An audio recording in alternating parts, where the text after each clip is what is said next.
Thiruvananthapuram, PTI. विदेश मंत्री S Jaishankar ने कहा कि भारत का मतलब देश की परंपराओं, संस्कृति, अतीत और उसके भविष्य से है। केंद्रीय मंत्री तिरुवनंतपुरम में पीएम विश्वकर्मा योजना के शुभारंभ पर कहा कि इसका उद्देश्य कारीगरों और शिल्पकारों और पारंपरिक कौशल और व्यवसायों में लगे अन्य लोगों की मदद करना है। भारत का मतलब देश की परंपरा, संस्कृति से है। कार्यक्रम में जयशंकर ने कहा कि कई देशों में वैश्वीकरण, औद्योगिकीकरण के कारण समय के साथ पारंपरिक कौशल और प्रतिभाएं लुप्त होगी। लोग अपनी परंपराओं को भूल गए और उन्हें अगली पीढ़ी तक नहीं पहुंचाया जा सका।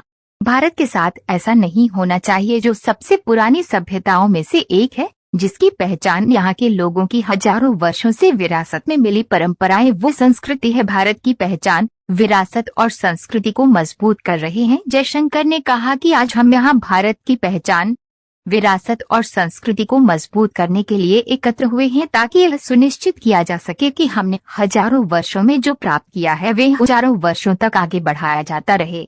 उन्होंने कहा कि इसलिए जब हम भारत की बात करते हैं तो वह भारत यही है। यह बयान इंडिया का नाम बदलकर भारत करने के भाजपा शासित केंद्र के कथित कदम पर देश में चल रही बहस के बीच महत्वपूर्ण है।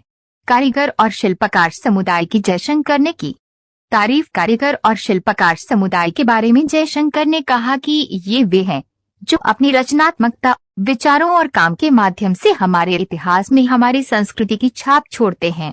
यह बहुत मूल्यवान है। केंद्रीय मंत्री ने कहा कि इस योजना के तहत कारीगरों और शिल्पकारों को संसाधन दिए जाएंगे, जिसमें वित्तीय ऋण तक पहुंच भी शामिल है। भारत के लोगों में प्रतिभा, क्षमता और रचनात्मकता है। जयशंकर उन्होंने कहा कि वे अपने उपकरणों और क्षमताओं में सुधार कर सकेंगे, अपने उत्पादों को बाजार में बेच सकेंगे और देश और दुनिया को ये एहसास कराने के लिए तकनीक प्राप्त कर सकेंगे कि भारत के लोगों में कितनी प्रतिभा, क्षमता और रचनात्मकता है।